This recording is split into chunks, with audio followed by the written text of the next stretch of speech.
Not every travel problem is a disaster.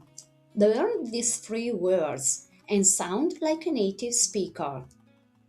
A hiccup is a minor problem that doesn't ruin your trip. Maybe your flight is delayed or your hotel room isn't ready yet.